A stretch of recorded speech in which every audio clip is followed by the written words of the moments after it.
बंदी छोड़ सतगुरु रामपाल जी परमेश्वर जी की जय हो। आप सभी भाई बहनों को मुझ पवन दास की तरफ से प्यार भरा नमस्कार, राम राम, सत साहिब। भाई और बहनों, आज का हमारा आध्यात्मिक विषय बहुत ही ज़्यादा गहन है, महत्वपूर्ण है। और इस आध्यात्मिक विषय को यहाँ का कोई धार्मिक नेता, राजनीतिक नेता, यहाँ तक कि ब्रह्मा विष्णु महेश भी उस समय तक नहीं समझ पाएगा जब तक उनके पिछले भक्ति संस्कार मजबूत नहीं होंगे। ब्रह्मा विष्णु महेश की तो छोड़ दीजिए, स्वयं सतगुरु रामपाल जी का खुद का परिवार और उस परिवार के पीछे आंखों पर अज्ञानता की काली पट्टी बांधकर गांधारी की तरह भूमिका कर रही 90% संगत को भी संत रामपाल जी की वास्तविक स्थिति का ज्ञान नहीं है कि संत रामपाल जी स्वयं धरती पर 8 सितंबर 1951 से प्रकट पूर्ण परमात्मा हैं या फिर किसी और परमात्मा के द्वारा भेजे गए उनके दास हैं। तो आज के विषय को थोड़ा ध्यान से सुनने की आवश्यकता है। मैं स्वयं भी परमपिता परमेश्वर सतगुरु रामपाल जी भगवान से अरदास करूंगा, विनती करूंगा कि परमेश्वर आप हमें अपना आशीर्वाद प्रदान करें ताकि आपके द्वारा बख्शीश सद्बुद्धि के आधार से ये दास अपने भगत भाई बहनों को आपकी वर्तमान में वास्तविक उपस्थिति को सही तरीके से समझा सके और मेरे भाई बहन भी इस वीडियो को ध्यानपूर्वक समझ सकें, गहनता से विचार कर सकें, तो परमेश्वर का आशीर्वाद प्राप्त करेंगे। उसके लिए हम परमेश्वर की वंदना करेंगे। परम पिता परमात्मा, सारी सृष्टि के रचनहार, कुल मालिक, असंख्य ब्रह्मांडों के स्वामी, जगत गुरु, तीनों लोकों में प्रवेश करके सबका पालन पोषण करने वाले राजाधिराज, आत्माधार, नाथों के नाथ, देवों के देव महादेव, सर्वेश्वर महेश्वर, मृत्युंजय, अजरो अमर, आदि अनादि, सनातनी प्रभु, जगत पिता जगदीश्वर, श्री श्री 1008 की उपाधि के वास्तविक अधिकारी, अकाल मूरत, शब्द स्वरूपी राम, वासुदेव, सर्वगतम ब्रह्म, परम पूज्य, प्रथम पूज्य, परम संत, परम पुरुष, परम धनी, परम दयालु, सत्य कबीर, हक्का कबीर, अल्लाहु अकबर, अल्लाहु कबीर, अल्लाह ताला, जगत के तारणहार, जगत के मुक्तिदाता, जगत के जगन्नाथ, हारे का सहारा, हिंदुओं का राम भगवान प्रभु, मुसलमानों के अल्लाह, ईसाइयों के मसीह, सिखों के वाहे गुरु, लीलाधर, जगत के जीवन दाता, संत शिरोमणि सतगुरु रामपाल जी परमेश्वर जी के चरण कमल में लाइव वीडियो देख रहे हम सभी भाई बहनों का अनंत कोटि दंडवत प्रणाम। भाई और बहनों, आज का वीडियो जिन जिन पुण्यात्माओं ने ध्यान पूर्वक देख लिया और यदि इस वीडियो को समझ लिया तो निश्चित तौर पे आप जी को अपने गुरुदेव भगवान संत रामपाल जी की वास्तविक परमात्मा वाली स्थिति का ज्ञान हो जाएगा, बोध हो जाएगा। परमेश्वर की एक वाणी है, साहिब से सतगुरु भय, सतगुरु से भय साध, ये तीनों अंग एक हैं, गति कुछ अगम अगाध।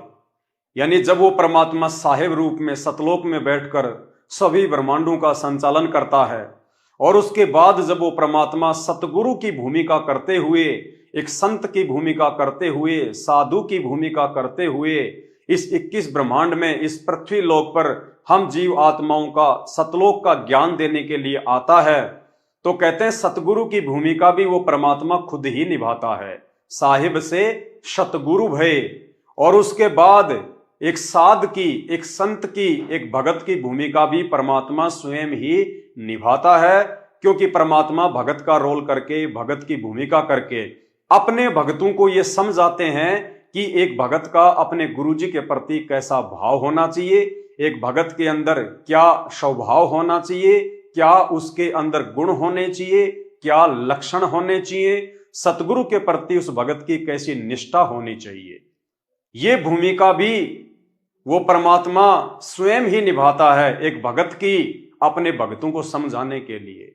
इसीलिए परमात्मा ने अपनी वाणी में कहा है कि साहिब से सतगुरु भय और सतगुरु से भय संत, धर धर वेख विशाल अंग, वो खेल आदि और अंत।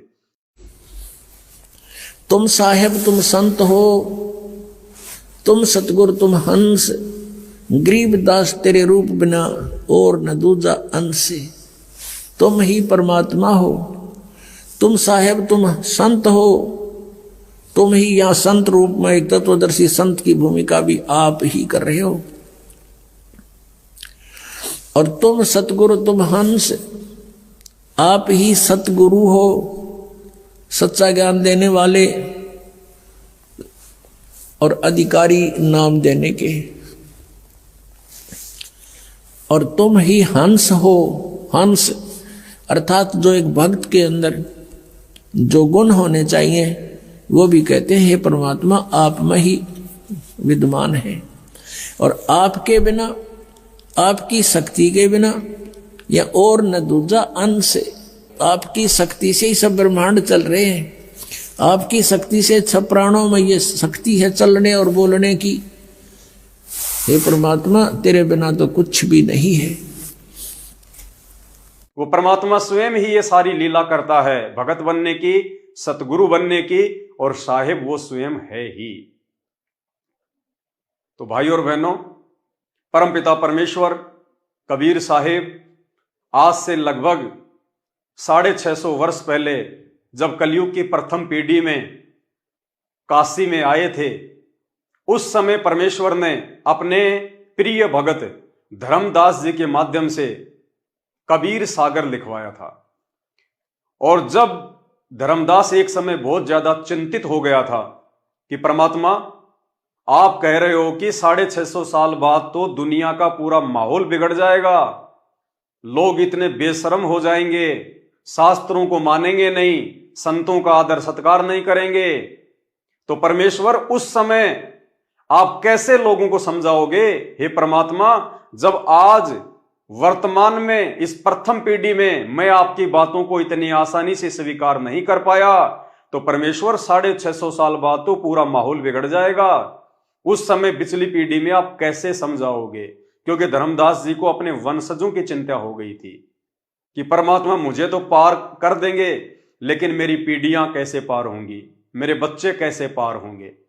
तो परमेश्वर ने, कबीर साहिब जी ने धर्मदास जी को वास्तविक बात बताई थी, और क्या कहा था कि धर्मदास 12वें पंथ हम ही चल आवें और सब पंथों को मिटा के एक पंथ चलावें। 12वां पंथ जो कि गरीबदास जी महाराज जी के द्वारा चलाया जाएगा, उस 12वें पंथ गरीबदासीय पंथ में धर्मदास आगे चलकर मैं कबीर ही जाऊंगा और सब पंथों को मिटा के अपना ज्ञान देके मैं अपना यथार्थ 13वां सत्य कबीर पंथ चलाऊंगा। और फिर परमात्मा ने अपने एक सत्संग में बताया कि धर्मदास के विश्वास को दृढ़ करते हुए और आज वर्तमान में हम सभी आत्माओं को वास्तविकता से परिचित करवाने के लिए परमेश्वर ने कहा था कि धर्मदास मैं तुझे सच्ची बात बताता हूं। धर्मदास से परमात्मा ने कहा कि 12वें पंथ में आगे चलकर मैं स्वयं ही जाऊंगा।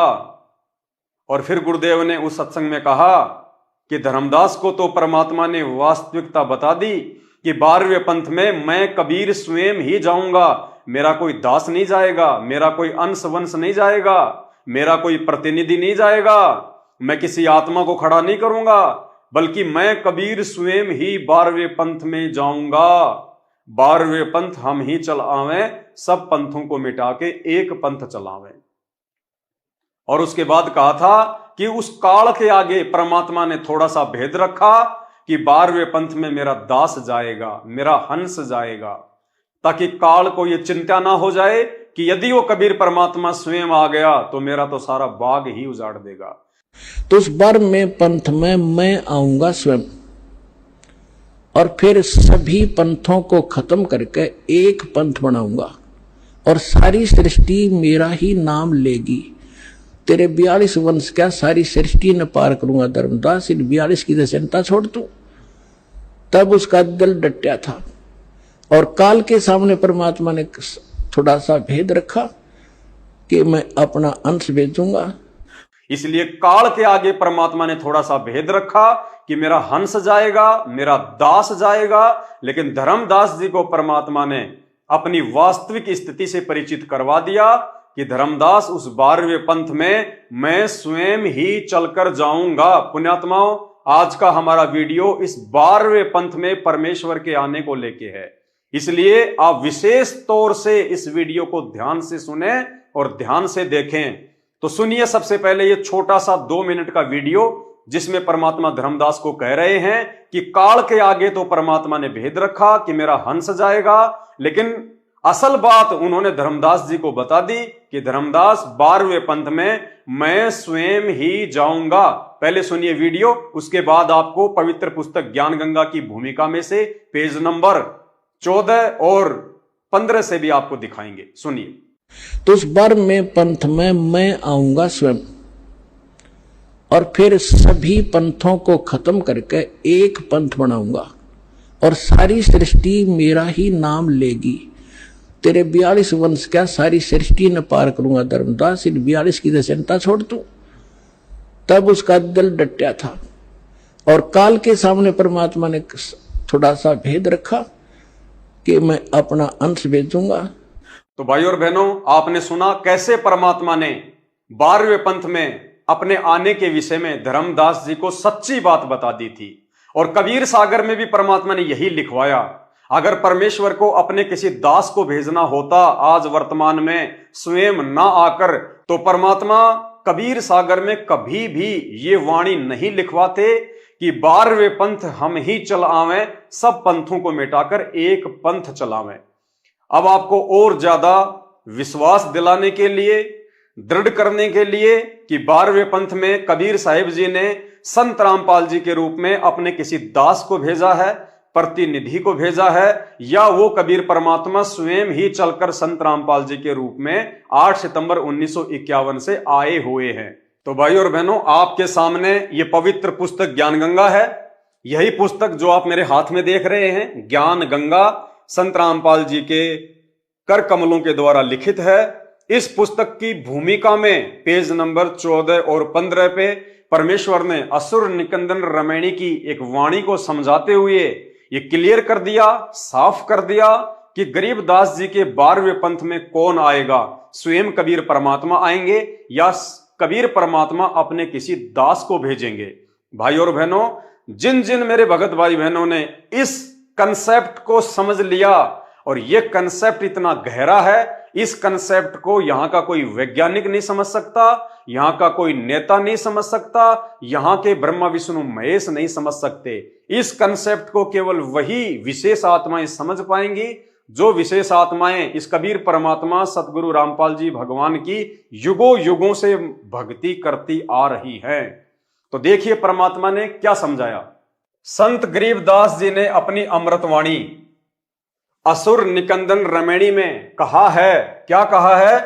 सतगुरु दिल्ली मंडल आईसी, सूती धरणी सूम जगाईसी। संत गरीबदास जी महाराज गांव छुडानी, जिला जज्जर, हरियाणा, लगभग 350 वर्ष पहले धरती पे प्रकट हुए थे, जिन्होंने ग्रंथ साहिब नाम से एक अनमोल सदग्रंथ साहिब की रचना की। वो गरीबदास जी क्या कह रहे हैं सतगुरु के विषय में, वर्तमान में उस कबीर परमात्मा के धरती पर प्रकट होने के विषय में, 12वें पंथ में आने के विषय में। सतगुरु दिल्ली मंडल आईसी, कौन से सतगुरु दिल्ली मंडल में आएंगे? कौन से सतगुरु गांव धनाना, जिला सोनीपत, हरियाणा में आएंगे? सतगुरु दिल्ली मंडल आईसी, सूती धरणी सूम जगाईसी। आगे उसका भावार्थ किया है। भावार्थ है कि संत गरीबदास जी के सतगुरु पूज्य कबीर साहिब जी थे। पुराना रोहतक, जिला सोनीपत, रोहतक तथा झज्जर को मिलाकर एक जिला रोहतक था, दिल्ली मंडल में लगता था। यह किसी राजा के अधीन नहीं था, अंग्रेजों के शासन काल में दिल्ली के अधीन था। संत गरीबदास जी ने स्पष्ट किया है कि सतगुरु, कौन सतगुरु? जो गरीबदास जी को मिले थे। कौन? कबीर परमेश्वर, बाकायदा नाम लिखा हुआ है। सतगुरु परमेश्वर कबीर जी दिल्ली मंडल में आएंगे, भक्तिहीन प्राणियों को जगाएंगे, सत्य भक्ति कराएंगे। अब कैसे वो परमात्मा 12वें पंथ में आएंगे देखिएगा। परमेश्वर कबीर जी ने कहा था कि, यानी गरीबदास जी कह रहे हैं कि मुझे जो सतगुरु मिले थे सतलोक से आके जिंदा महात्मा के रूप में, वो कबीर परमात्मा, उस कबीर परमात्मा ने गरीबदास जी से क्या कहा था? परमेश्वर कबीर जी ने कहा था कि जिस समय कलयुग 5500 वर्ष बीत चुका होगा, मैं गरीबदास वाले 12वें पंथ में आगे स्वयं आऊंगा। उस कबीर परमात्मा ने क्या कहा गरीबदास जी को कि 12वें पंथ में आगे चलकर मैं स्वयं ही आऊंगा, मैं कबीर स्वयं ही आऊंगा। मेरा कोई दास नहीं जाएगा, मेरा कोई भगत नहीं जाएगा, मेरा कोई प्रतिनिधि नहीं जाएगा, मैं स्वयं आऊंगा। संत गरीबदास जी द्वारा मेरी यानी कबीर परमेश्वर की महिमा की वाणी प्रकट होगी तथा गरीबदास वाले 12वें पंथ तक के साधक मुझे आधार बनाकर वाणी को समझने की कोशिश करेंगे, परंतु वाणी को न समझकर सतनाम तथा सारनाम से वंचित रहने के कारण असंख्य जन्म तक सत्यलोक प्राप्ति नहीं कर सकते। फिर क्या होगा? उसी 12वें पंथ गरीबदास जी वाले पंथ में कौन आएगा? मैं परमेश्वर कबीर जी स्वयं ही चलकर आऊंगा। यानी गरीबदास जी महाराज जी ने भी अपने ग्रंथ में यही प्रमाण दिया है कि 12वें पंथ में आगे चलकर उस कबीर परमात्मा का कोई प्रतिनिधि नहीं आएगा, कोई दास नहीं आएगा, वो कबीर परमात्मा स्वयं ही चलकर आएंगे। और धर्मदास जी के माध्यम से परमात्मा ने कबीर सागर में भी यही लिखवाया कि 12वें पंथ हम ही चल आवें, सब पंथों को मिटा के एक ही पंथ चलावें। मैं परमेश्वर कबीर जी स्वयं ही चलकर आऊंगा। तब संत गरीबदास जी द्वारा प्रकट की गई वाणी को मैं कबीर परमेश्वर जन्म लेकर नहीं प्रकट होकर समझाऊंगा। क्या कह रहे हैं परमात्मा कि 12वें पंथ गरीबदास वाले पंथ में आगे चलकर मैं कबीर परमेश्वर स्वयं ही चलकर आऊंगा और प्रकट होकर 8 सितंबर 1951 को प्रकट होकर फिर गरीबदास जी के पंथ में प्रवेश करके स्वयं ही गरीबदास जी की वाणियों को समझाऊंगा। इसके अलावा भाइयों और बहनों, आपको 2 छोटे छोटे वीडियो सतगुरु रामपाल जी भगवान के सत्संग के दास सुनाना चाहेगा, क्योंकि सबसे पहले यह कंसेप्ट क्लियर करना बहुत जरूरी है कि 13वें पंथ को कौन चलाएगा। यानी 12वें पंथ में कबीर परमात्मा स्वयं ही आएंगे, ये आपने इन वाणियों से देख लिया, निष्कर्ष निकाल लिया। अब 12वें पंथ में आने के बाद में 13वें पंथ को कौन चलाएगा, 13वां वंश कौन होगा, तो उसके लिए आप जी सतगुरु रामपाल जी भगवान का एक छोटा सा 2 मिनट का सत्संग का वीडियो सुनिए, जिसमें सतगुरु रामपाल जी परमेश्वर कह रहे हैं कि उस 13वें पंथ को चलाने वाला ये समझ लेना समर्थ सत्य कबीर ही होगा। कबीर जी का दास नहीं होगा, कबीर जी का कोई प्रतिनिधि नहीं होगा, कबीर जी के द्वारा भेजा गया कोई हंस नहीं होगा। कौन होगा? समर्थ सत्य कबीर, यानी वो कबीर परमात्मा स्वयं ही 13वें पंथ को चलाएगा। सुनिए। घर घर बोध विचार हो, ये चर्चा चला करेगी कैसी गलती ना करना, और दुर्मति दूर बहाए, सबकी दुर्मति दूर चली जाएगी, और कलयुग में एक हो सब बरते सहज सुभाए। कहा उग्र का शूद्र हो, हर सब की भवभीर। अब कहते हैं उस संत के द्वारा चलाए गए उस पंथ में चाहे कोई निकम्मा आदमी हो उग्र, और चाहे कोई बिल्कुल शूद्र हो, वहां कोई भेदभाव नहीं रहेगा, सबको सेट किया जाएगा, सबकी बुराई छुटाई जाएंगी, और वहां सबकी ही भीड़ होगी, यानी बहुसंख्या में उसके अनुयायी होंगे। कहा उग्र का शूद्र हो, हर सबकी भवभीर, और सो समान दृष्टि है वो समर्थ सत कबीर।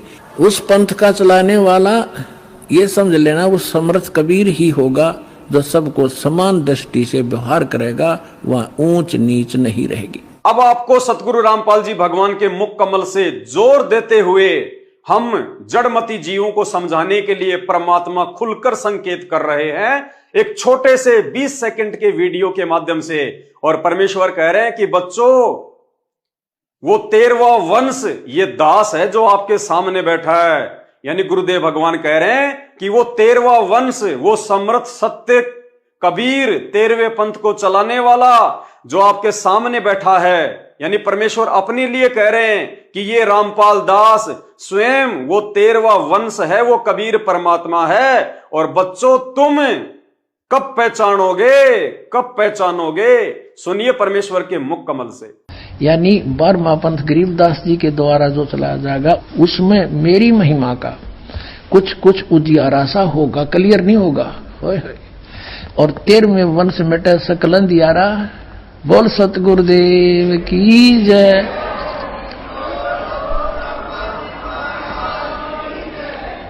ये 13वां वंश ये दास है जो आपके सामने बैठा है। भाई बच्चों आप कद पहचानोगे।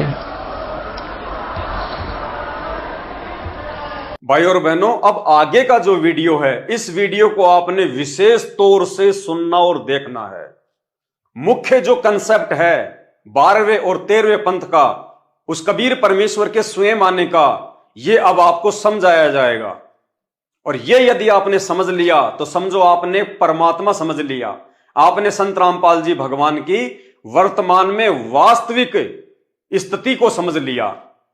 तो वाणियां आपने पढ़ी कि 12वें पंथ हम ही चलावें, सब पंथों को मिटा के एक पंथ चलावें। और आदरणीय गरीबदास जी महाराज जी की वाणियां भी आपने पढ़ी कि सतगुरु दिल्ली मंडल आईसी, सूती धरनी सुम जगाईसी। यानी गरीबदास के 12वें पंथ में आगे चलकर मैं कबीर परमेश्वर स्वयं ही प्रकट होकर वाणियों को समझाऊंगा। अब हमारे बहुत सारे भगत भाई बहन जो हैं वो भ्रमित हो जाते हैं एक छोटा सा वीडियो देखकर, एक अन्य जो वाणी है उसको सुनकर। कौन सी वाणी है? कि जब आवे 5505 तब ये वचन मेरा होगा साचा, महापुरुष फरमान तब जग तारण को आए, 5 सहस अरु 500 जब कलयुग बीत जाए। कि उस कबीर परमात्मा ने तो अपनी वाणी के अनुसार सन 1997 में धरती पे आना था। और संत रामपाल जी ने तो हमें अपनी पुस्तकों से दिखाया कि मुझ रामपाल दास को वो कबीर परमात्मा मार्च 1997 में आके मिले दिन के 10 बजे। तो भाई संत रामपाल जी परमात्मा नहीं हो सकते। ये संत रामपाल जी के खुद के परिवार और उस परिवार के पीछे अंधी होके चल रही 90% संगत के विचार हैं कि संत रामपाल जी परमात्मा नहीं हो सकते। संत रामपाल जी ने तो 8 सितंबर 1951 को इंद्रो माई की कोख से जन्म लिया है। और कबीर भगवान तो संत रामपाल जी को 1997 में आके मिले थे। और 1997 में संत रामपाल जी की आत्मा को सतलोक भेज दिया। और 1997 से संत रामपाल जी के रूप में उनके शरीर में कबीर परमात्मा स्वयं लीला कर रहे हैं। तो भाई और बहनों, ये तर्क सही नहीं है। इस तर्क को समझाने के लिए अब आपको समझना पड़ेगा, उन वाणियों को आधार बनाना पड़ेगा जो 12वें पंथ में कबीर परमात्मा ने स्वयं आने के विषय में बोली है। और 1997 वाली वाणी का क्या रहस्य है वो भी सतगुरुदेव भगवान के आशीर्वाद से आपको समझाएंगे। देखिए वाणी क्या है? 12वें पंथ हम ही चलावें, सब पंथों को मिटा के एक पंथ चलावें। भाई और बहनों, 12वें पंथ की समाप्ति कब हुई? सबसे पहले हमने यह समझना है कि आदरणीय गरीबदास जी महाराज जी का जो 12वां पंथ है वो कब समाप्त हुआ। क्योंकि कबीर परमात्मा ने तो 12वें पंथ में आना था। तो 12वें पंथ की समाप्ति हुई कब और कब वो कबीर परमात्मा 12वें पंथ में आया? भाई जब उन्होंने कहा है कि मैं 12वें पंथ में आऊंगा तो हमें यह भी तो मालूम होना चाहिए कि 12वें पंथ में कबीर परमात्मा जी कब आए, कौन से दिन आए। तो देखिए 12वें पंथ की समाप्ति, 12वें पंथ की समाप्ति 2 प्रकार से होती है।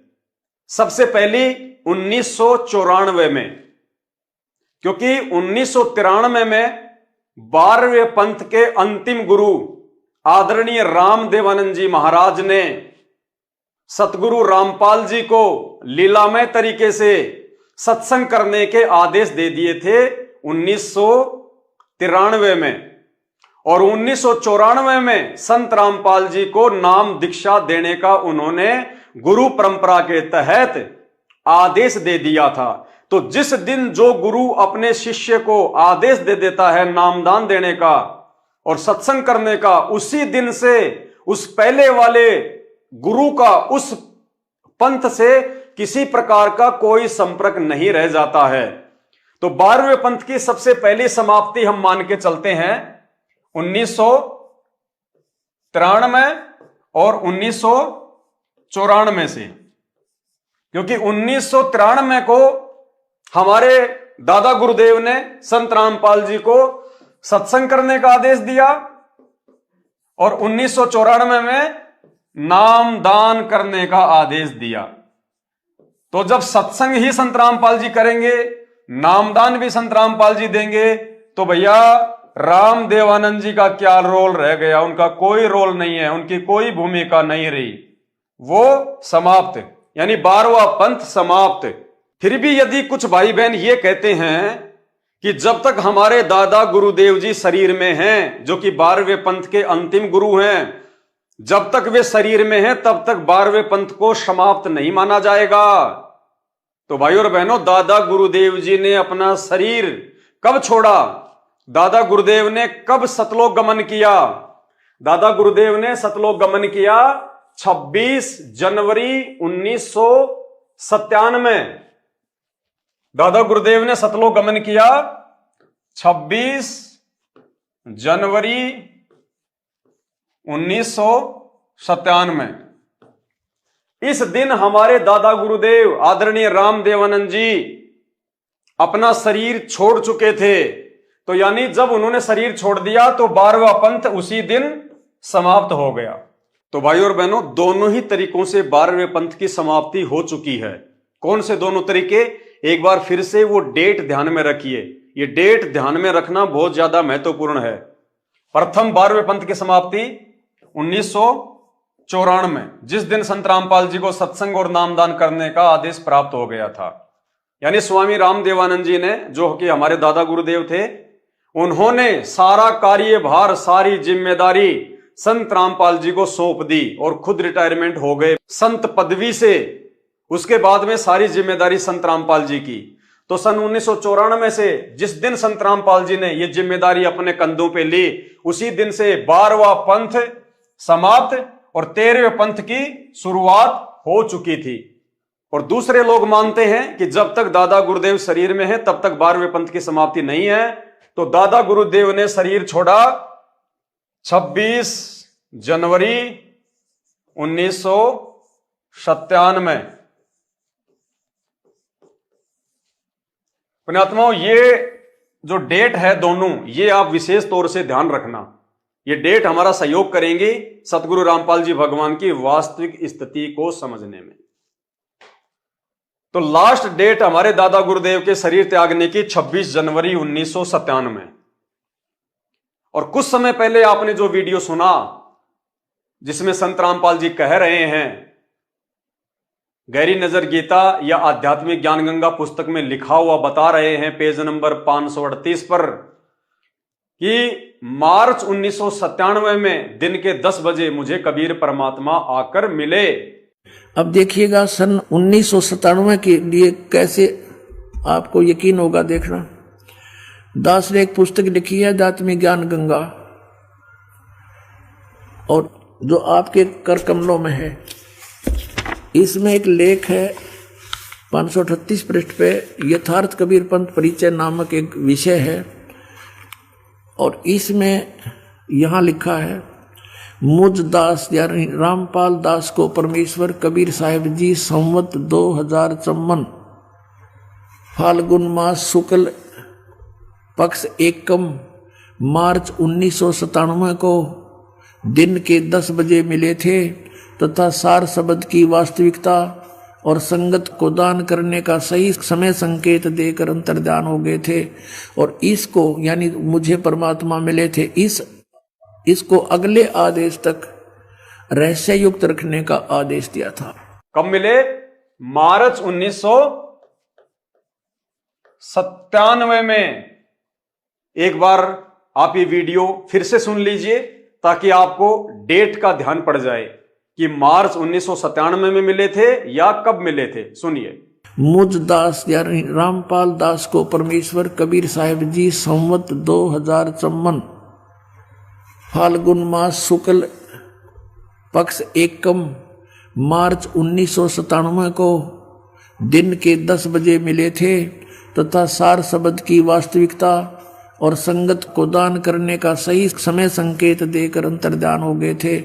और इसको यानी मुझे परमात्मा मिले थे, इसको अगले आदेश तक रहस्य युक्त रखने का आदेश दिया था। तो वीडियो सुनने के बाद आपको ये कन्फर्म हो गया होगा कि संत रामपाल जी के अनुसार उनको कबीर परमात्मा मार्च 1997 में दिन के 10 बजे सतलोक से आकर मिले।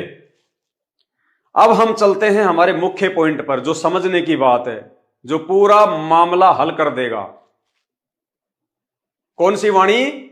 12वें पंथ हम ही चलावें, सब पंथों को मिला के एक पंथ चलावें। तो भाई और बहनों, अब हमने समझना यह है कि कबीर परमात्मा 12वें पंथ में कौन से दिन आए, कौन से दिन वो 12वें पंथ में वो प्रकट हुए, जो उन्होंने गरीबदास जी की वाणी में भी कहा है कि 12वें पंथ में आगे चल के मैं कबीर परमेश्वर स्वयं ही प्रकट होऊंगा, गरीबदास जी की वाणियों को समझाऊंगा। कबीर सागर में लिखा है कि 12वें पंथ हम ही चलावें, सब पंथों को मिटा के एक पंथ चलावें। तो भाई और बहनों, 12वें पंथ की तो समाप्ति या तो 1994 में या फिर 1997 में हो चुकी है। और कबीर परमात्मा कब मिल रहे हैं? मार्च 1997 में, यानी 12वें पंथ की समाप्ति हो चुकी है 26 जनवरी 1997 को। ध्यान से देखना, 26 जनवरी 1997 को दादा गुरुदेव ने शरीर छोड़ दिया था, यानी 12वें पंथ के वे अंतिम गुरु थे। जैसे ही हमारे दादा गुरुदेव ने 26 जनवरी 1997 को अपना शरीर छोड़ा, उसी समय 12वें पंथ की पूर्णतया समाप्ति हो चुकी थी, पूर्णतया। अब गुरुदेव कह रहे हैं कि मुझे कबीर परमात्मा मिले मार्च 1997 में। कब मिले? मार्च 1997 में। पुण्यात्माओं, ध्यान से समझना इन बातों को।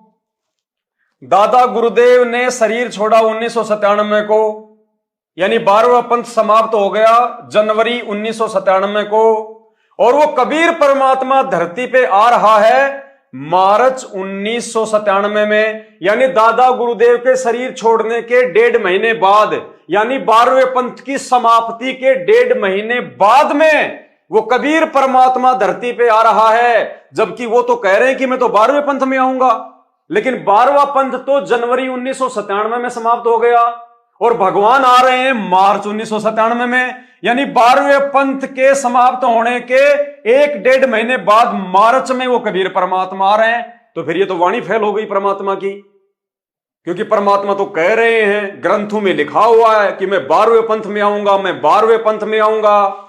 अरे तो 12वां पंथ तो जनवरी 1997 को समाप्त हो गया, जब दादा गुरुदेव ने अपना शरीर छोड़ा। जनवरी में तो पंथ ही समाप्त हो गया, जनवरी में तो 12वां पंथ ही समाप्त हो गया, और भगवान जनवरी के 1.5 महीने बाद मार्च में आ रहे हैं 1997 में।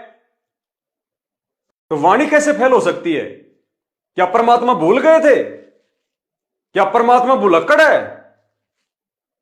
ये कंसेप्ट पुण्यात्माओं ध्यान से समझ लेना। इस कंसेप्ट को समझना 33 करोड़ देवी देवता ब्रह्मा विष्णु महेश के बस की बात भी नहीं है। खुद संत रामपाल जी के 90% भगत और उनका कलयुगी परिवार भी नहीं समझ पा रहा, जिस कारण से आज भी वो उनका जन्मदिन मना रहे हैं, भगवान का जन्मदिन मना रहे हैं, परमात्मा को मानुष मान रहे हैं, गुरुदेव को। तो क्या कहा परमात्मा ने? अनेकों जगह लिखवाया कि 12वें पंथ में हम ही चलावें।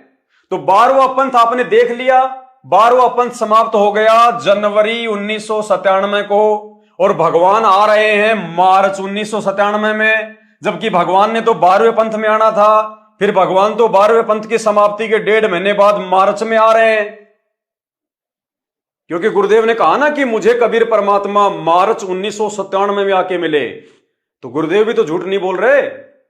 क्या डेट बताई गुरुदेव ने? मार्च 1997। और आदरणीय रामानंद जी ने 12वें पंथ के अंतिम गुरु ने अपना शरीर छोड़ा जनवरी 1997 में। तो भगवान तो 12वें पंथ की समाप्ति के 1.5 महीने बाद मार्च में आ रहा है और वाणी में लिखवा दिया कि मैं तो 12वें पंथ में आऊंगा। तो भाई वाणी फैल तो नहीं हो गई? नहीं, वाणी फैल नहीं हो सकती परमात्मा की, ये अमर वाणी है। फैल हो गई वो लोग जो इन वाणियों को समझ नहीं पाए। अब देखिए कैसे वो कबीर परमात्मा 12वें पंथ में ही आया था, लेकिन नादान उसे समझ नहीं पाए और समझ नहीं पा रहे। कैसे? ध्यान से समझिए पुण्यात्माओं। परमेश्वर कहते हैं 12वें पंथ हम ही चलावे, सब पंथों को मिटा के एक पंथ चलावे। अब कब वो परमात्मा, कैसे वो परमात्मा 12वें पंथ में आया? 8 सितंबर 1951 को गांव धनाना, जिला सोनीपत, हरियाणा की पावन धरती पे संत रामपाल जी के रूप में पहले तो परमात्मा जी जो है वो प्रकट हुए। 8 सितंबर 1951 को परमात्मा प्रकट हुए और उसके बाद वही कबीर परमात्मा जो संत रामपाल जी के रूप में 8 सितंबर को प्रकट हुए, फिर अपनी वाणी के अनुसार कि 12वें पंथ में हम ही चलावें, मैं कबीर परमेश्वर 12वें पंथ में स्वयं ही प्रकट होऊंगा। कैसे प्रकट हुए? यही संत रामपाल जी, यही कबीर परमात्मा लीला करते हुए 38 साल की उम्र में 17 फरवरी 1988 को 12वें पंथ में आदरणीय राम देवानंद जी को अपना मुंह बोला गुरु बना के इन्होंने 12वें पंथ में प्रवेश किया। संत रामपाल जी ने अपनी वाणी के अनुसार, कबीर परमेश्वर ने अपनी वाणी के अनुसार कि 12वें पंथ में हम ही चलावें। तो यदि हम कबीर भगवान डाडी मूछ वाले को मानते हैं तो डाडी मूछ वाला तो भैया मार्च 1997 में आया था और 12वां पंथ समाप्त हो गया जनवरी 1997 में। वो डाडी मूछ वाले भगवान तो जिनके विषय में संत रामपाल जी कह रहे हैं कि मुझे कबीर परमात्मा आके मिले, तो वो परमात्मा तो 12वें पंथ की समाप्ति के 1.5 महीने बाद मार्च के महीने में आ रहे हैं। तो फिर कौन सा परमात्मा था जो 12वें पंथ में आया अपनी वाणी के अनुसार? क्योंकि वाणी तो फैल नहीं हो सकती। तो ये सतगुरु रामपाल जी भगवान 8 सितंबर 1951 को प्रकट होके और फिर 17 फरवरी 1988 को इन्होंने आदरणीय राम देवानंद जी को अपना मुंह बोला गुरु बनाया और 12वें पंथ में उनसे लीलामय तरीके से नाम दीक्षा लेके प्रकट हुए। जैसे 650 साल पहले यही कबीर परमात्मा इन्होंने पंडित रामानंद जी को अपना मुंह बोला गुरु बनाया, गुरु शिष्य परंपरा का निर्वाह करने के लिए, भगत बनकर, शिष्य बनकर एक अच्छे भगत की भूमिका निभाने के लिए। ये सारा का सारा कंसेप्ट है पुण्यात्माओं, ये सारा का सारा खेल है इस कबीर परमात्मा को समझने का। तो 12वें पंथ में जो आया है वही तो कबीर परमात्मा होगा। तो वो परमात्मा जिसके विषय में संत रामपाल जी बता रहे हैं वो तो 12वें पंथ की समाप्ति के 2 महीने बाद मार्च के महीने में आ रहा है। उसके मार्च के महीने में आने से 1.5 महीने पहले तो 12वां पंथ ही समाप्त हो चुका था, तो वो तो आया नहीं 12वें पंथ में। लेकिन वो परमात्मा कैसे संत रामपाल जी के रूप में 8 सितंबर 1951 को धरती पे प्रकट होके फिर 17 फरवरी 1988 को 12वें पंथ में प्रवेश कर गए और 12वें पंथ में प्रवेश करके 1994 से 1993 से उन्हीं गरीबदास जी महाराज जी की वाणियों को समझा रहे हैं। 1993 से लेके 1997 तक संत रामपाल जी ने ना कोई गीता पढ़ाई, ना कोई वेद पढ़ाई, ना कोई बाइबल पढ़ाई, ना कोई कुरान पढ़ाई। 1993 से जब से वो सत्संग करने लगे 12वें पंथ में आके, उन्होंने कौन से ग्रंथ को समझाया? सिर्फ गरीबदास जी महाराज जी की वाणियों को ही समझाया उन्होंने, और किसी ग्रंथ को नहीं छेड़ा, किसी ग्रंथ को नहीं खोला। क्यों? क्योंकि पहले ही भविष्यवाणी हो चुकी थी। क्या भविष्यवाणी हो चुकी थी? उसी 12वें पंथ गरीबदास जी वाले पंथ में मैं कबीर परमेश्वर ही स्वयं चलकर आऊंगा, तब संत गरीबदास जी द्वारा प्रकट की गई वाणी को, यानी जो ग्रंथ साहिब है जिसका पाठ किया जाता है, गरीबदास जी द्वारा प्रकट की गई वाणी को मैं कबीर परमेश्वर प्रकट होकर समझाऊंगा। इस वाणी के अनुसार परमात्मा ने और किसी शास्त्र को हाथ नहीं लगाया।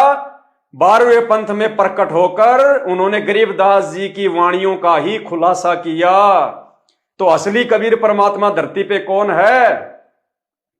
जिसको अनजाने में संत रामपाल जी का कलयुगी परिवार और उस परिवार के पीछे अंधी होके चल रही 90% संगत भगवान मानती है। दाढ़ी मूछ वाली फोटो को, कबीर जी की फोटो को, इस दाढ़ी मूछ वाली फोटो को।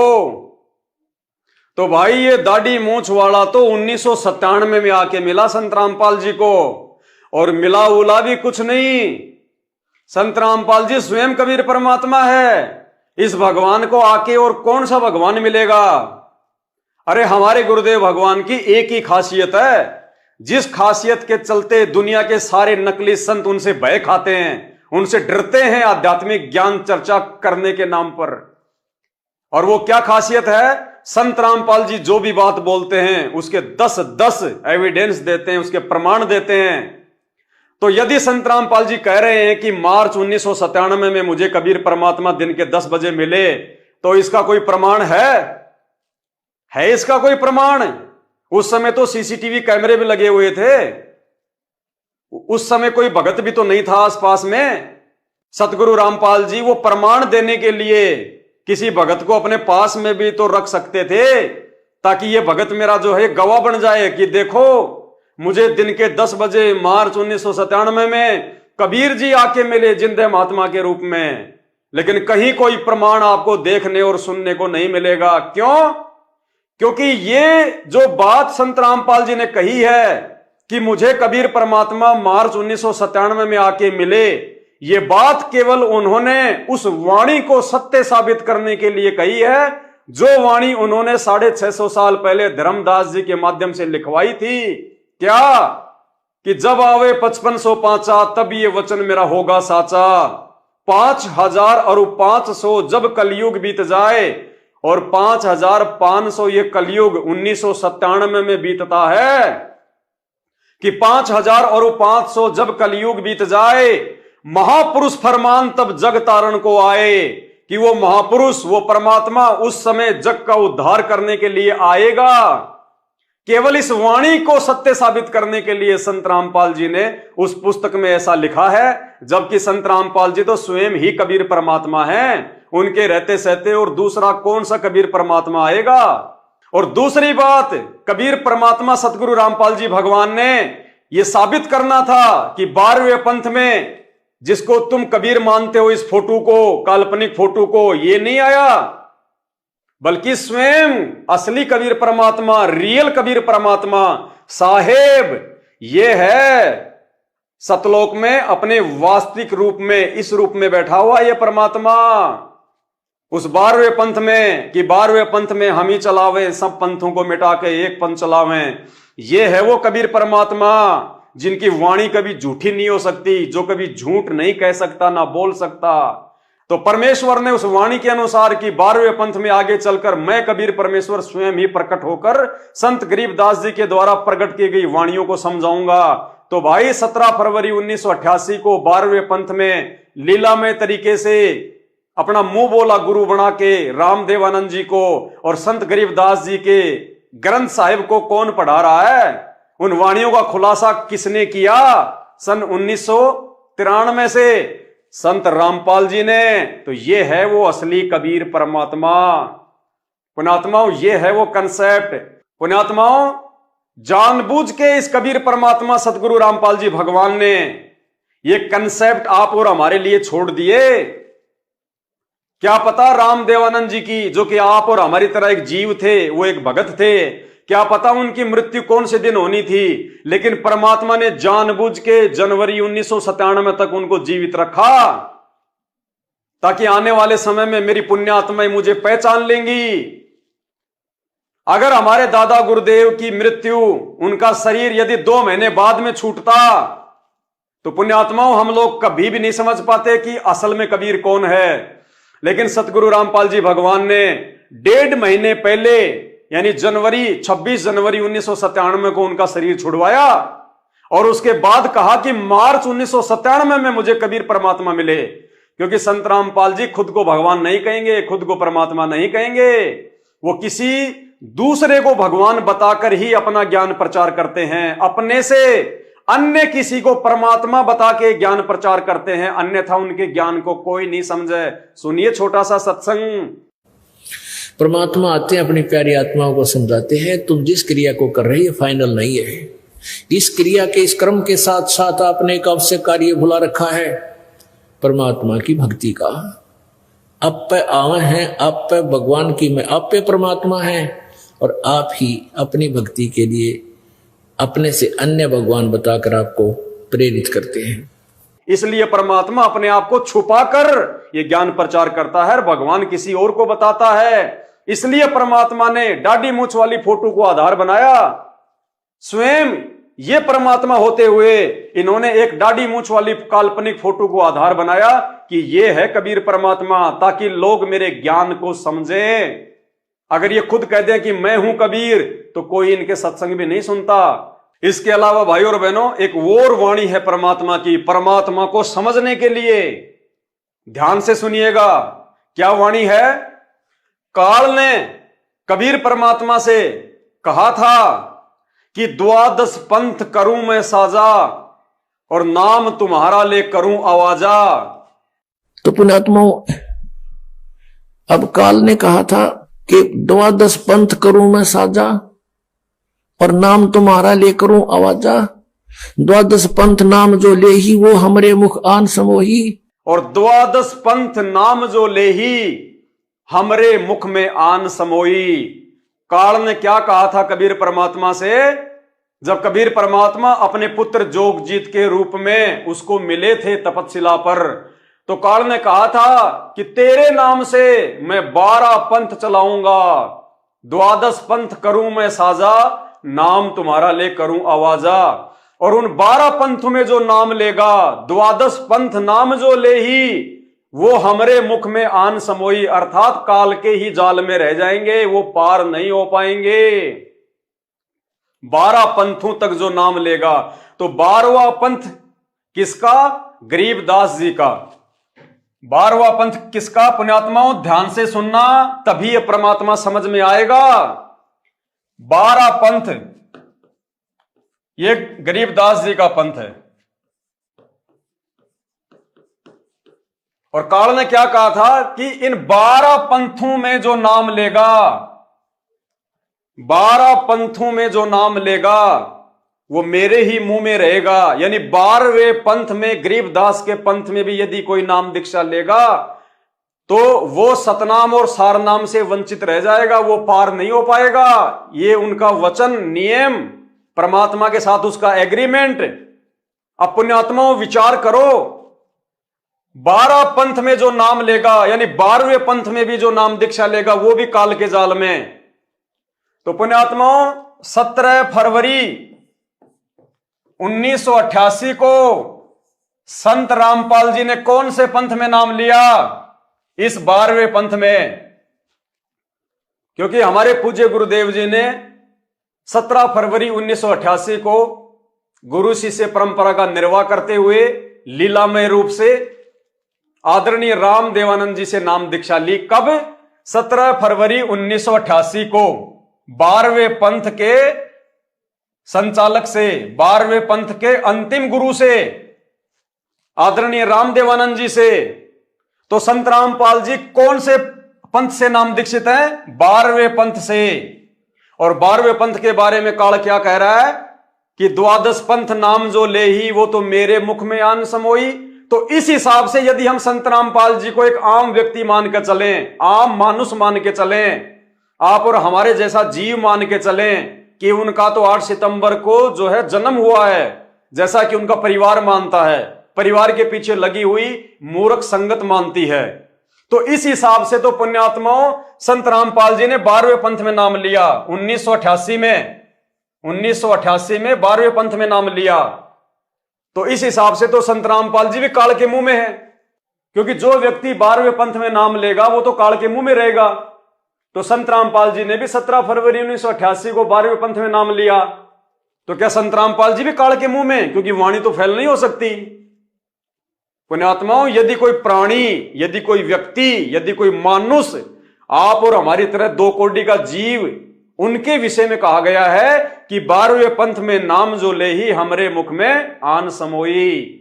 लेकिन ये तो स्वयं परमात्मा है, भगवान है, इसलिए इनके ऊपर ये वाणी लागू नहीं होती। तो ये भी एक पॉइंट है समझने का कि संत रामपाल जी कोई मानुष नहीं है और 8 सितंबर 1951 से ही धरती पे प्रकट हैं।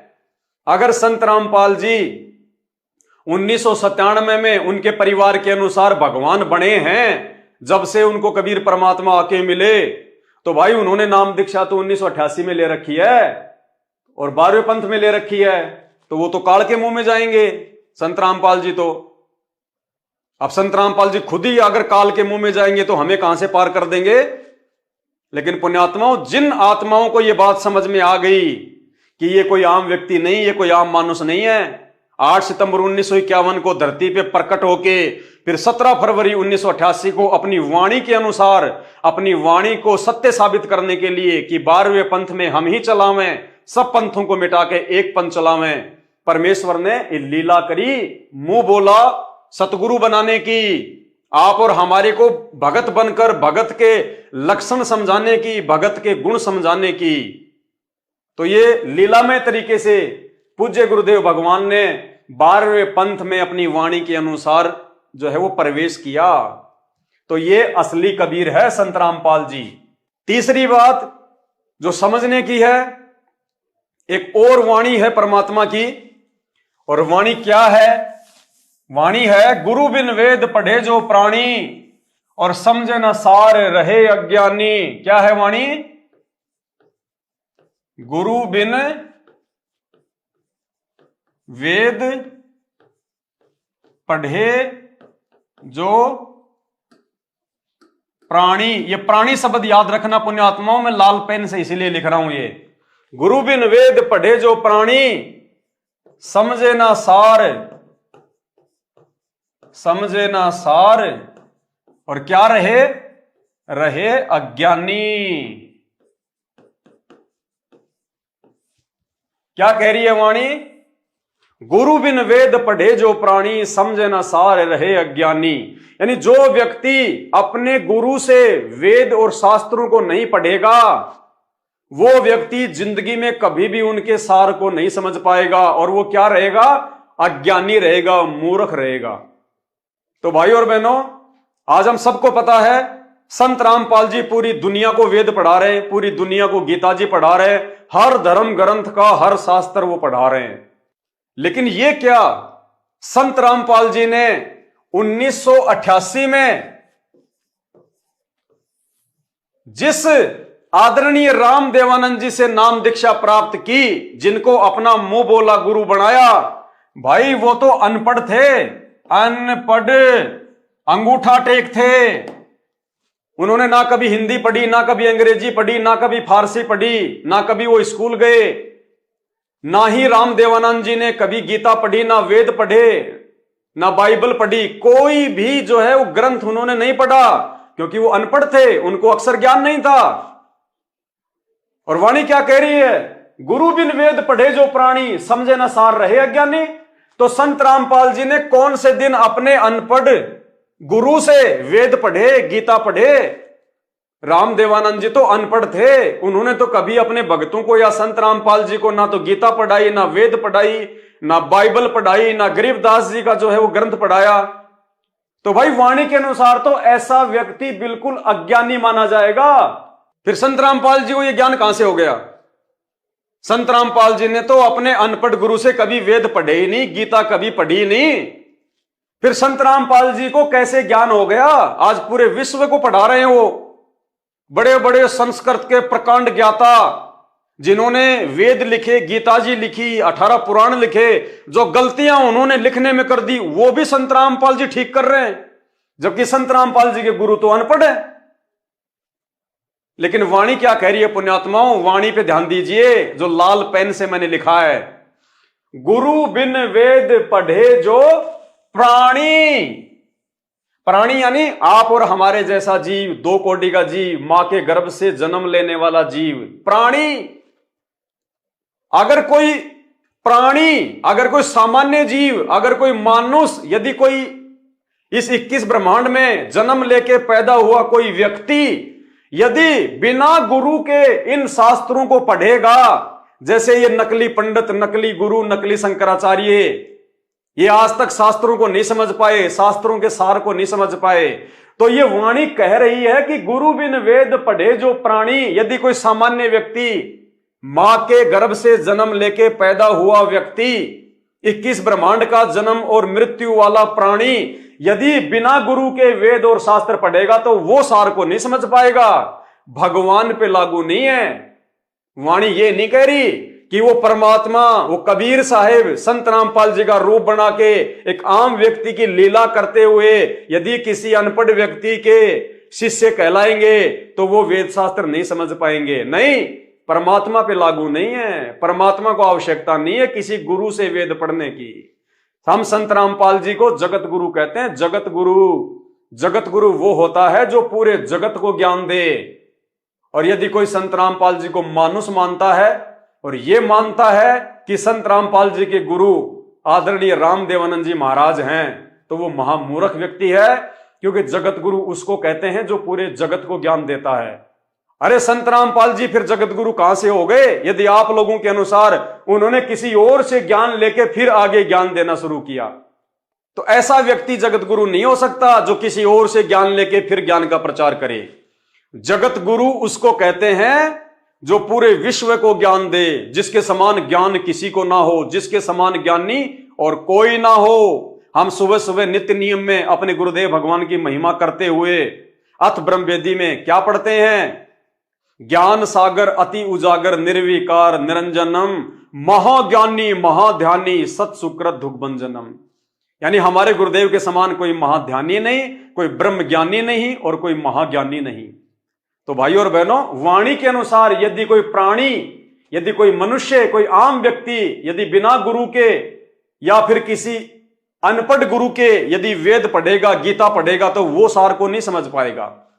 और जब भूमिका एक व्यक्ति की खुद परमात्मा ही कर रहा है, भगत बनने की भूमिका खुद परमात्मा ही कर रहा है, तो उसका गुरु चाहे पढ़ा लिखा हो चाहे अनपढ़ हो, फिर कोई फर्क नहीं पड़ता, क्योंकि परमात्मा तो सर्वज्ञ होता है। उसको किसी गुरु से वेद पढ़ने की जरूरत नहीं, वो तो गुरुओं को वेद पढ़ाता है, पूरी दुनिया को वेद पढ़ाता है। तो इस वाणी के अनुसार भाई और बहनों, जो व्यक्ति संत रामपाल जी को आम व्यक्ति मानते हैं वो तो फेल हो जाएंगे, चक्कर में पड़ जाएंगे। और जो बुद्धिमान आत्माएं होंगी वो विचार करेंगी कि हमारे दादा गुरुदेव अनपढ़, अक्षर ज्ञान नहीं, हमारे दादा गुरुदेव ने कभी वेद नहीं पढ़े, कभी शास्त्र नहीं पढ़े, कभी गीता जी नहीं पढ़ी, और हमारे गुरुदेव ने मात्र 6 वर्षों में अनपढ़ गुरु की संगति करके और पूरी दुनिया को वेद पढ़ा दिए, सभी धर्मों के धर्मशास्त्र पढ़ा दिए। और यहां ही नहीं, एक छोटा सा सत्संग सुनिए गुरुदेव भगवान का, जिसमें पूज्य गुरुदेव कह रहे हैं कि कहीं आपको यह गलतफहमी हो कि भाई रामपाल को केवल हिंदू धर्म के ग्रंथों का ज्ञान है। नहीं, गुरुदेव कह रहे हैं पूरे विश्व में जितने भी धर्म ग्रंथ हैं उन सब का ज्ञान मुझ रामपाल दास को है, सबका ज्ञान। यानी पूरे विश्व में 206 से अधिक देश हैं, 206 से अधिक देश, हर देश की न्यारी न्यारी भाषा, अलग अलग भाषा, और हर देश का एक अपना इतिहास है, हर देश का एक अपना धर्म है। और गुरुदेव कह रहे हैं कि मुझे पूरे विश्व के धर्म ग्रंथों का ज्ञान है, यानी पूरे विश्व की भाषाओं का ज्ञान, पूरे विश्व के धर्म ग्रंथों का ज्ञान है। तो भाई ये कौन है फिर? आम व्यक्ति है क्या? सामान्य व्यक्ति है क्या? ये स्वयं कबीर परमात्मा है। और कबीर परमात्मा पूरे विश्व की तो छोड़िए, देवी देवताओं से लेके पाताल लोक के प्राणियों तक की, समुद्र के प्राणियों तक की भी, जीव जंतु पशु पक्षी चारों खानियों के प्राणियों की परमात्मा भाषा जानता है। परमात्मा कहते हैं चीटी पायल बाजे पैर, साहिब सुनता है सब लहर। सुनिए सतगुरु रामपाल जी भगवान के मुख कमल से, जिसमें परमात्मा कह रहे हैं आप और हमें ये विश्वास दिलाने के लिए कि धरती पे हमारे पूज्य गुरुदेव के रूप में कोई सामान्य व्यक्ति, कोई सामान्य जीव नहीं है, कोई मानुष नहीं है। स्वयं कबीर परमात्मा 8 सितंबर से प्रकट है और उनका जन्मदिन मनाकर, उनका अवतरण दिवस मनाकर हम उनको गालियां ना दे, क्योंकि जन्म उसका होता है जो मां से जन्म लेता है जीव। और अपने गुरु को जीव कहना, अपने गुरु को मानुष कहना, परमात्मा कहते हैं गुरु मानुष कर जानते, वो नर कहिए अंध, ओ है दुखी संसार में फिर आगे यम के फंद। क्योंकि गीता का समझना कोई बालकों का खेल नहीं, परमात्मा बुद्धि दे अपने कृपा पात्र पे, तभी ये अनमोल ग्रंथ समझ में आते हैं। और टीचर उसी को कहते जो हमारे सिलेबस को ठीक से जाने। वो टीचर कहां, जब सिलेबस का ज्ञान नहीं अटपट सुना रहा है तो टीचर नहीं है। तो जितने भी आज तक धर्मगुरु किसी भी धर्म के हैं, उनको अपने सिलेबस का ज्ञान वर्तमान वालों को नहीं है। इस दास रामपाल दास के अतिरिक्त विश्व में नहीं है। ये कद्दे समझ था।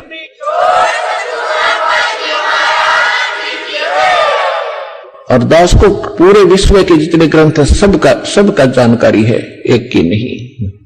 क्योंकि हमारा जन्म तो हिंदू धर्म में हुआ, केवल हिंदू धर्म के शब्द ग्रंथ नहीं, पूरे विश्व के जितने भी धर्म ग्रंथ हैं सबकी जानकारी दास को दी है कबीर भगवान ने, उस परमात्मा ने।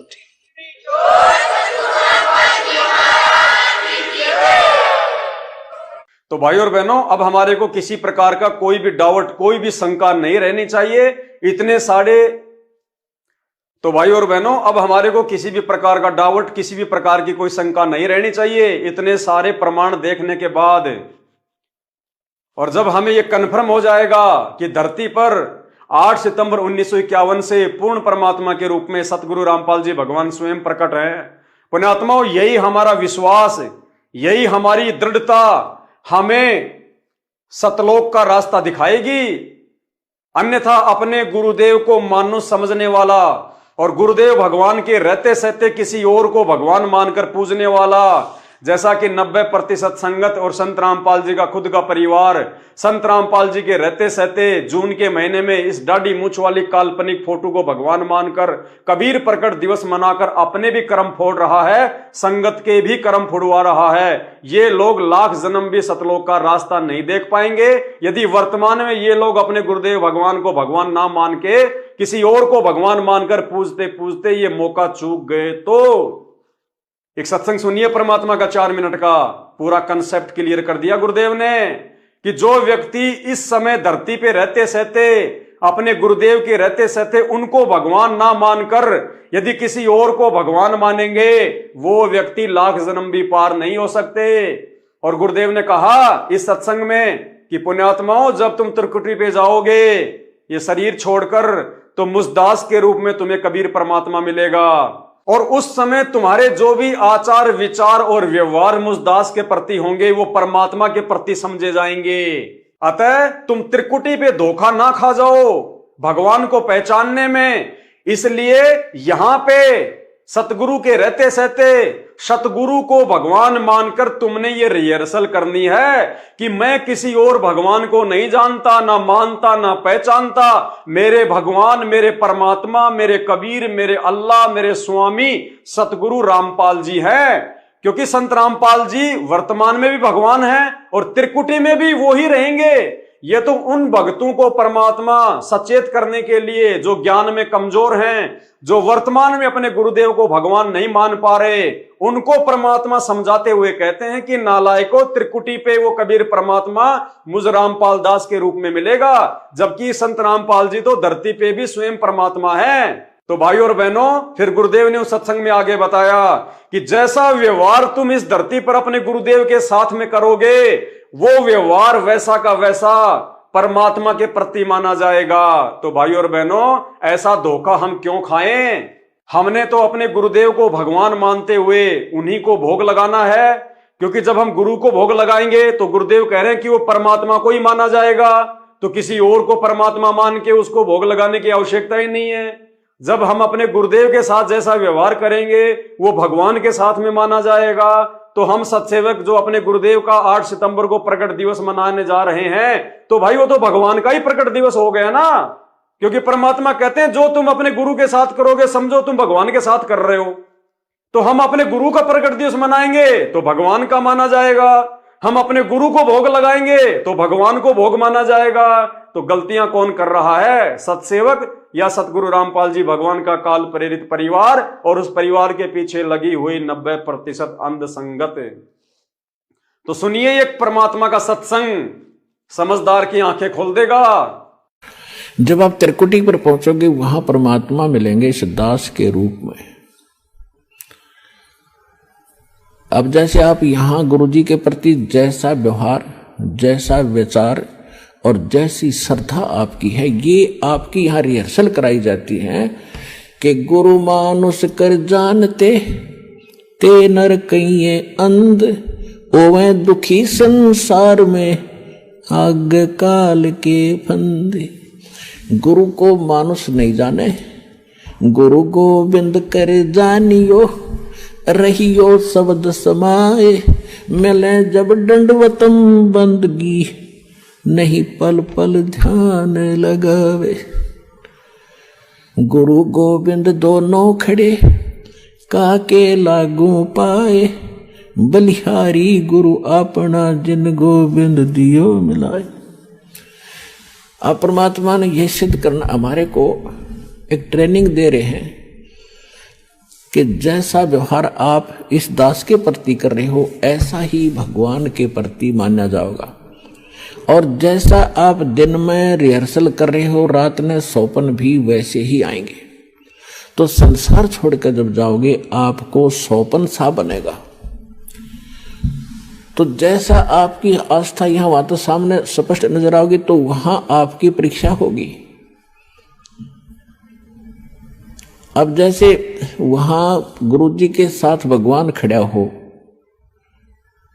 आपने परमात्मा को देखा नहीं, केवल चित्र चित्र देखे हैं उनके, तो वहां जाकर आप किसको प्रणाम करोगे? गुरु गोविंद दोनों खड़े किसके लागू पाए, बलिहारी गुरु अपना जिन गोविंद दियो लाए। यानी हमने इतना दृढ़ होना है इस मार्ग पर सफल होने के लिए।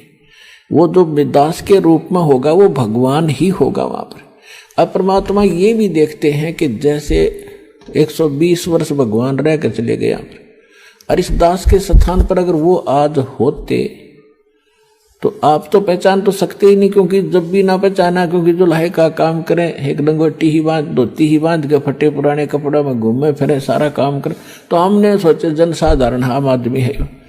तो इसलिए परमात्मा वो एक विधान बताएंगे और इसलिए दास को भेजा के भगवान को पहचानवा दे, आपको पहचान करा दे। और कैसे मिलेगा ये नियम बताओ। तो जैसे उस समय भगवान होते इस दास के स्थान पर आप जैसा व्यवहार करते, तो भगवान ये सब आपके अकाउंट जमा होता रहता आपका कि इसका कैसा व्यवहार है, कैसा विचार है।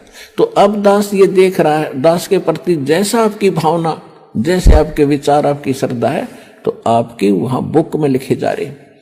परमात्मा वाले स्थान के पास आपकी एक अलग से पैड है, आपकी बही है, आपका अकाउंट खुला हुआ है, एक फैक्स वहां जाता है।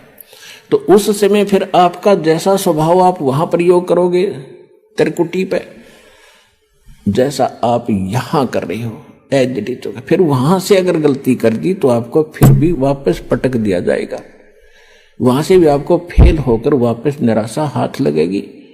यहां अलग बात है कि किया हुआ कर्म यहाँ ऊपर के ब्रह्मांडों में आप देवता बने रहोगे हजारों लाखों युगों तक, और फिर वहां आपकी पूरी पूंजी भक्ति नाश करा कर ये वापस पटक देगा धरती पे। तो इससे बचने के लिए जो पहले हम मार खा गए, हमने धोखे खाए, उससे बचने के लिए अब ये फावल पॉइंट बताए जाते हैं। इसमें दृढ़ रहना बच्चों, बार बार यही आपको बताया जाता है।